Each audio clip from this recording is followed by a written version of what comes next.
As an upfront disclaimer, Apos Audio sent today's keyboards over for us to take a look at today as part of a loaner program. I will not be keeping these boards. No money changed hands, all opinions remain my own, and no one has been privy to this content prior to upload. Let's get the ugly bit out of the way. At the current price for these boards, I have a hard time recommending the White Fox Eclipse. The most egregious example being the high-profile version coming in at an eye-watering $315 as a pre-built. The low-profile version with the plastic case is less bad at $140, but still a bit aggressively priced for what's on offer here. That said, there's loads to learn from these boards, and some opportunities to get the design and total package in an even better place for future iterations of the board. Straight away, the design of each version is quite polarizing. The low-profile version is the sort of thing you're used to seeing in lower-end keyboards, and while it's not a terrible thing, it's subjectively a tougher sell to an enthusiast audience these days. Still, it does make the board easier to maintain and provides unique aesthetic opportunities, like this combo of switches and keycaps looking decidedly a lot like Wildflowers, or with the stock config showing off the RGB lighting through the milky top housings of our stock Gateron Pro Yellows. The case is made of what appears to be ABS plastic and is about as basic as it gets, though it does feature intuitively placed magnetic feet to provide some typing angle and a lift off the typing surface. As for the high-profile case, this one's a hard no, with an all-aluminum case boasting a wrist-shattering 25mm front height that makes this board exceptionally weird to type on.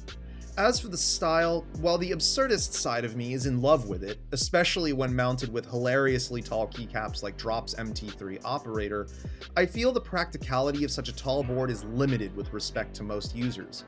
The two sections of the case are held in place with some pretty strong magnets around the perimeter, and while this does make that aspect of the board truly screwless, it does require the use of a plastic pry bar that's included with the board to do so safely without marring the finish of the board. The layout is a sort of XT version of a typical 65%, being more closely related to a 70% board with the nav cluster rotated 90 degrees and compressed against the right side of the board.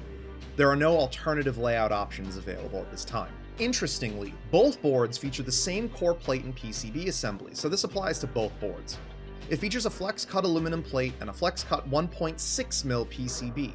That's not inherently bad or unexpected, but it could be done a bit better, as we'll discuss later on. No other plate materials or PCBs are available at this time. We've got some extremely nice prelude stabilizers though, but there were a few on each board that ended up requiring a bit of retuning on my part. Your mileage may vary, but in general, these seem like they won't be getting replaced anytime soon. The assembly is removed by simply prying it out, as what would normally be tray mount standoffs have instead been replaced with cushioned magnetic standoffs. This creates an interesting assembly that allows you to remove the core without the need for a screwdriver.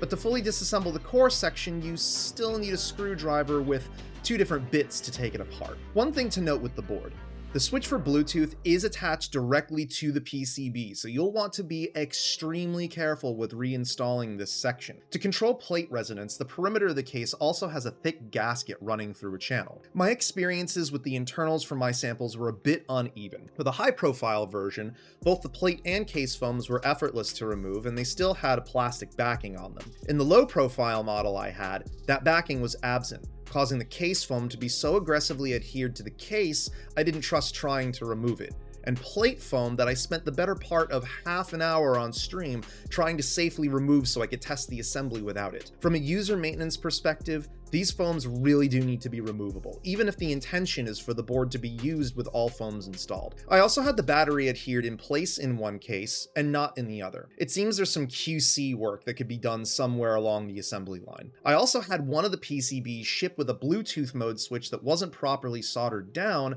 but the switch still moved from the outside as if everything were fine. After verifying I was cleared to do so, I was able to repair the switch, but this is something that needs to be more closely assessed during PCB manufacturing. So how would I improve this board? First, let's take a listen to what they sound like with their stock die-sub PBT keycaps and Gateron Milky Yellow Pros, versus what they sound like with my custom setup featuring no plate foam, HMX EVAs, and DSA Astrala keys, as well as the two center flex cuts taped off, and no front standoff near the spacebar.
First, for the low profile version. This was actually my favorite version of the board out of the box, and while I found it challenging to type with cherry profile in the flat config, the magnetic feet were perfect for my preferences. Genuinely, the package would have felt decent, with the only thing feeling a bit off being that $140 price tag. In the context of the greater market and recent boards we've taken a look at even here, this board pales in comparison, again at its current price. If they were to get the price down to $90 or so and include a nice quality travel sleeve, it'd be something to consider given the unique form factor and apparent intended use case for such a board design as a travel companion.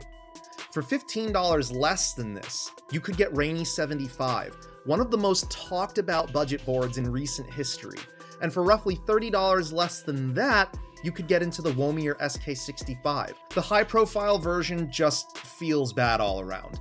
Case quality and design just aren't hitting the mark for me for this price, especially when you look at products like the Neo Ergo existing with what the community is considering to be the new standard for entry-level custom products. White Fox Eclipse high profile just doesn't come close, even considering it's pre-built. It's not even the simple wedge design that's the issue, it's the otherwise very basic case that lacks niceties like decorative weights, engaging visuals, clean and purposeful seams, or a lack thereof, or anything else that justifies the price tag other than the sheer amount of metal used. Boards like Flash 60, with a bottom case made of roughly 5 pounds of solid brass, and an aggressively styled aluminum top case can more easily justify a $300-ish asking price, even considering it was a bare-bones keyboard with fewer than 300 units made globally. Frankly, I feel like the high-profile case needs to go back to the drawing board and reevaluate what it means to have a good wedge design in 2024.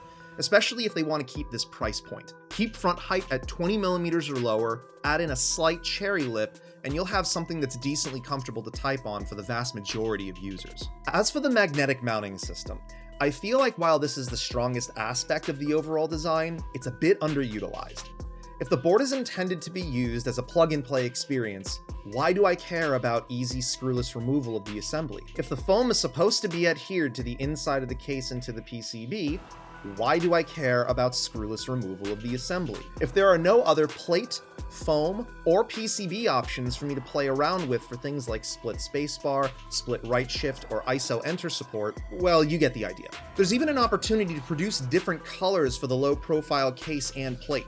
I don't know about you, but I'd honestly like a clay-colored case and a brown plate to make this whole assembly look like an adorable little flower garden. I also found during testing that the mount located near the spacebar makes things sound a bit thin and shrill, so I also recommend omitting this specific mount from future versions of the board, as leaving it out has no effect on the typing stability in this region and positively impacts sound and feel. If they want to introduce more usable bounce in the typing assembly, the foam should be revised to EPDM foam with cutouts for taller SMDs like the hot swap sockets in the controller for the case foam, and to make sure it's thick enough to be resting exactly against the back of the PCB, which should offer enough controlled compression of the board that you'll have usable flex. They'll also want to change the flex relief cut configuration for the PCB. As demoed in the typing test, taping off the two center cuts restores a fair amount of the sound in the assembly in this region. As we experienced on stream with a rebuild of a Gen 1 Mode 65,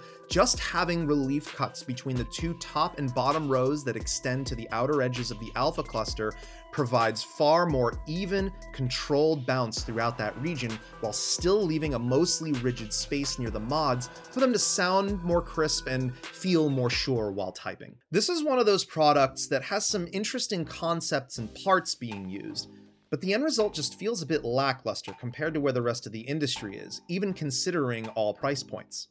It's got that cool magnetic mounting system and comes pre-built with pre-lubed switches, decently tuned stabs, RGB, and Bluetooth, but the execution and targeted price point for the different versions make them unreasonable to consider in the wake of a surge of reasonably priced products carrying similar or more features, comparably better build quality, and pricing that makes them so appealing as to, sadly, leave the White Fox Eclipse stranded in its own path of totality, needing only to shift a bit one way or another to come back into the light as a product and ecosystem worth considering. Thanks for tuning in. Drop this video a like on the way out if you liked what you saw, get subscribed and notified, and make sure to check out the links in the video's description for everything seen today, as well as links to our socials and the Discord. While you're at it, here's some other keyboard content for you to peruse. Thanks so much for watching, take care of yourselves and one another, and we'll see you all next time.